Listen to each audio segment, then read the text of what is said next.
मैं इस कथा को सुन रहा हूँ तो ये कहा सुखदेव जी ने, परीक्षित ये तो तुम्हारे दादाजी के संबंध है, तुम्हारा क्या है? तो महाराज परीक्षित ने कहा कि उन्हीं की कृपा से मैं भी आज यहाँ बैठा हूँ, क्योंकि जब मैं माता के गर्भ में था तभी अश्वत्थामा ने ब्रह्मास्त्र छोड़ करके मुझ पर घात किया। मुझ पर ब्रह्मास्त्र छोड़ा और ब्रह्मास्त्र से बचाने के लिए मेरे प्रभु क्या किए, वो अपनी वो सुदर्शन चक्र को लेकर के आए और मेरी रक्षा की। अब यहाँ देखिए, यहाँ संत लोग बतलाते हैं कि प्रथम स्कंद में जो चर्चा हो रही थी तो भगवान तो लेके गए थे गदा। आप कह रहे हो सुदर्शन चक्र, इसका समाधान ये है कि लेके गए थे तो गदा ही भगवान लेके गए थे परीक्षित की रक्षा के लिए गदा ही। गदा को इतनी तीव्र गति से घुमाया कि महाराज परीक्षित माता के गर्भ में थे। वो उन्होंने समझा कि ये सुदर्शन चक्र ही नाच रहा है, इसी का कवच है मेरी रक्षा के लिए। तो बतलाते हैं कि वो मेरे जीवन दाता है। श्री कृष्ण जी, जीवन दाता से बड़ा और संबंध किसका हो सकता है महाराज? जिज्ञासाएं तो मेरे मन में बहुत हूँ, मैं कहाँ तक आपसे जान सकता हूँ। एक बात मैं और जानना चाहता हूँ कि माँ शब्द में कितना बड़ा महत्व होता है। माँ शब्द, और जिस शब्द में दो माँ हो उसमें कुछ कहने की ही बात नहीं है, उसका महत्व तो ये जान लीजिए वह अति श्लाघनीय है, सराहनीय है, ये जान लीजिए। फिर जब दो माँ हैं तो दोनों वो बहुत प्यारे थे, तो भगवान हमारे प्रभु ने अपने मामा को क्यों मारा? बाबू जी महाराज देवकी माँ के सप्तम गर्भ में थे, बता रहे हैं, और रोहिणी मैया के भी बेटा हुई, रोहिणी मैया के। तो एक ही समय में एक ही माताओं के दो बेटे कैसे हो गए? एक ही समय में दो माता के एक बेटा कैसे हुए? इसके बारे में भी आप मुझे बताना महाराज जी। देखिए, अब तक जितना आप बता रहे हैं मुझे कोई चिंता नहीं, आगे भी कोई चिंता नहीं है। भूख प्यास की चिंता ही मत करना, क्योंकि जो कुछ भगवत चरित्र आपके श्रीमुख से प्रवाहित हो रहा है महाराज, इस चरितामृत को पान करने के बाद भूख प्यास का पता ही नहीं कि भूख प्यास कैसी क्या चीज होती है। नैषाति दुहतः क्षणमां चक्तोदमपि बाधते पिबन्तं तन्मुखां भोजम् अच्युतं हरितीर्थाम्। देखिए, भगवान के चरित्र के विषय में बताते हैं कि जो व्यक्ति एक होता है प्रश्न करता है, जैसे आपने भगवान के चरित्र के बारे में पूछा और भगवान के चरित्र के बारे में मैंने बताया, आपने पूछा मैंने बताया, सब लोगों ने मिलकर सुना, तो इसका फायदा सबको मिलना है, एक को नहीं।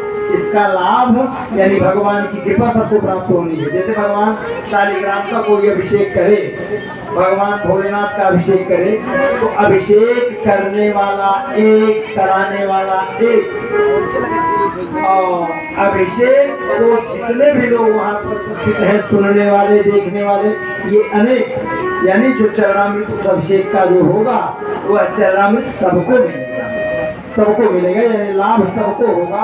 वही बताते हैं किस प्रकार से भगवान की कथा, भगवान का चरित्र, ये जान लीजिए हर तरह से सर्वविध कल्याणकारी है। बताते हैं अब सुखदेव जी महाराज परीक्षित को सुनाते हैं कि देखिए, जब इस धरा पृथ्वी पर जरासंध और कंस जैसे पापियों का अत्याचार बढ़ा, पापाचार बढ़ता है, तो पृथ्वी समस्त पापियों के साथ पीड़ित होकर के वो देवताओं के पास पहुंचती है, और फिर ब्रह्मा जी के साथ मिलकर के सबने भगवान की आराधना की। सबने भगवान की जब आराधना किया, भगवान की आराधना किया, तो भगवान ब्रह्मा जी के हृदय में भगवान का आदेश होता है। क्या आदेश होता है? वो ब्रह्मा जी ने सबको सुना दिया। वसुदेव गृहे साक्षात् भगवान पुरुषः परः जनिष्यते तत्प्रियार्थं वा संभवन्तु सुरस्त्रिया। वसुदेव गृहे साक्षात, वसुदेव गृहे माने वसुदेव के घर में साक्षात भगवान पुरुष पर, साक्षात भगवान श्रीमन नारायण आने वाले, कहाँ आने वाले हैं? भगवान वसुदेव के घर में। और यहाँ वसुदेव के घर में तो वसुदेव खुले नहीं है अपने घर में। वसुदेव कहाँ है? वसुदेव देवकी कहाँ है? कंस के जेल खाने में। और फिर भी व्यास ने लिखा वसुदेव गृह साक्षात कि घर में आने वाले हैं। अरे ईंट गारा से जो मकान बनता है वही घर नहीं होता। गृह का मतलब न गृह में त्याहो गृह मुच्यते। घर को ही घर नहीं कहा जाता। घरनी बिन घरनी घर भूत डेरा। तो गृह का मतलब है कि वसुदेव पत्न्याम दैवत्याम गर्भे साक्षात भगवान पुरुष पर।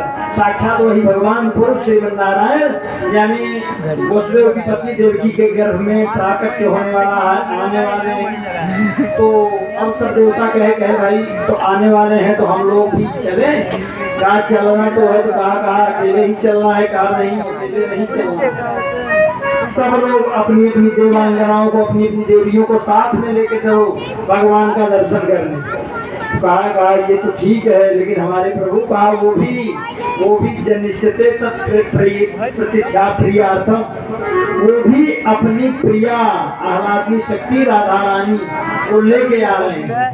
क्योंकि राधा रानी पुष्पांजलि बन के आ रही है तो इसलिए हम लोगों को अकेले नहीं चलना है, साथ में चलना है।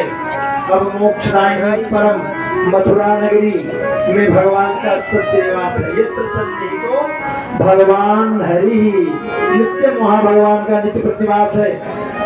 राजा महाराज उग्रसेन जो है बहुत ही धर्मात्मा है पर इनका बेटा क्या कौन हो गया?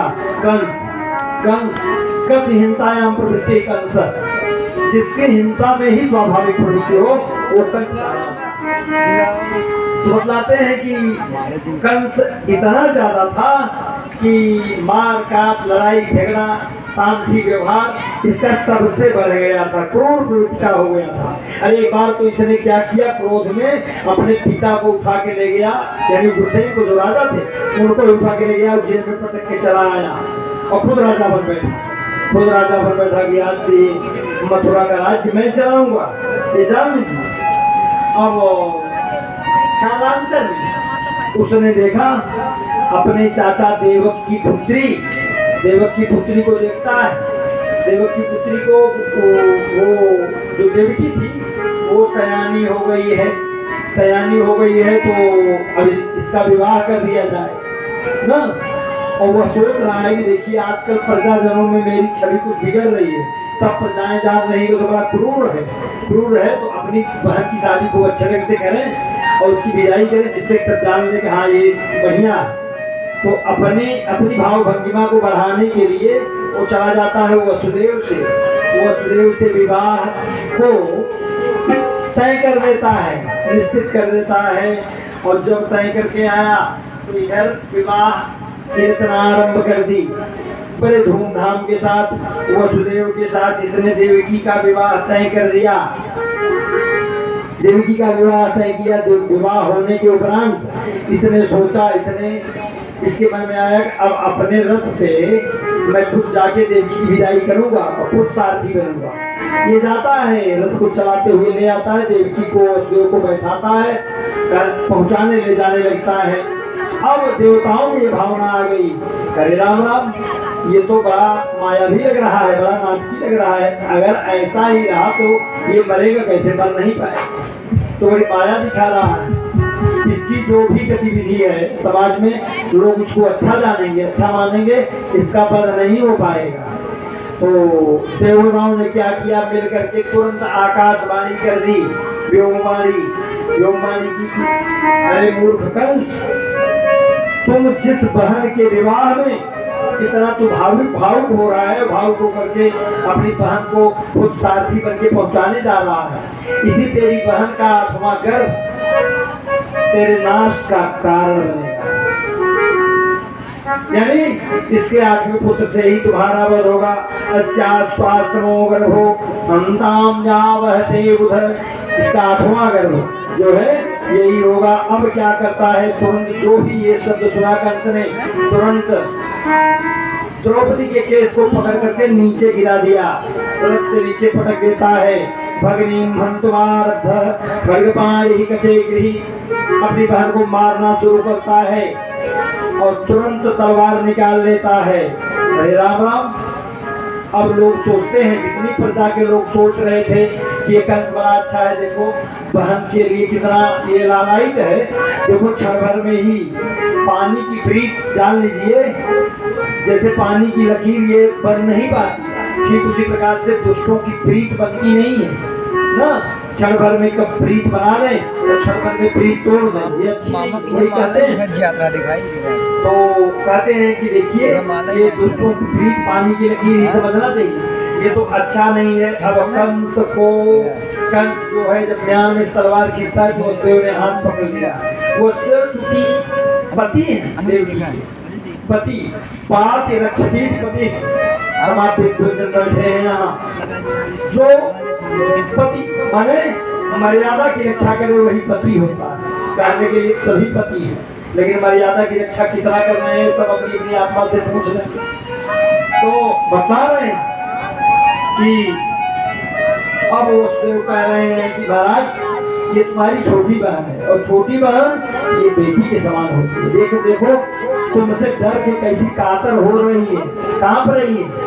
अरे तलवार निकालने और मारने के लिए छोटी बेटी के ऊपर हाथ उठाते हो।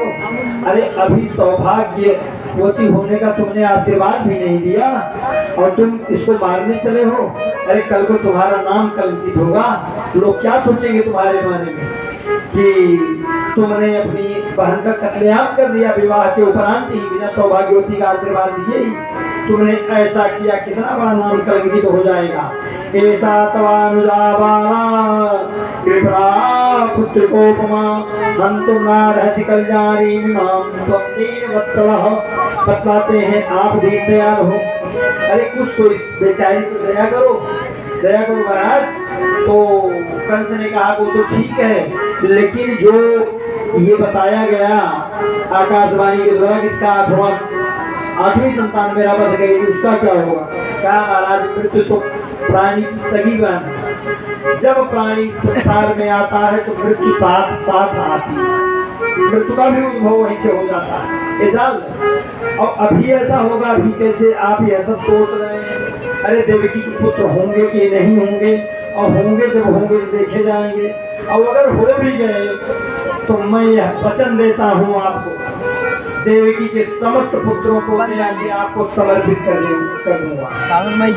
जब ऐसी वचन हो गए, ऐसा वचन, तो कंस को यह भान हो गया। कंस कहता है नहीं, वास्तव में आप मेरे मित्र थे, साथ में पढ़े भी थे और आप सत्यवादी थे, आप झूठ नहीं बोलते, आप सच कह रहे हैं। चलिए ठीक है, मुझे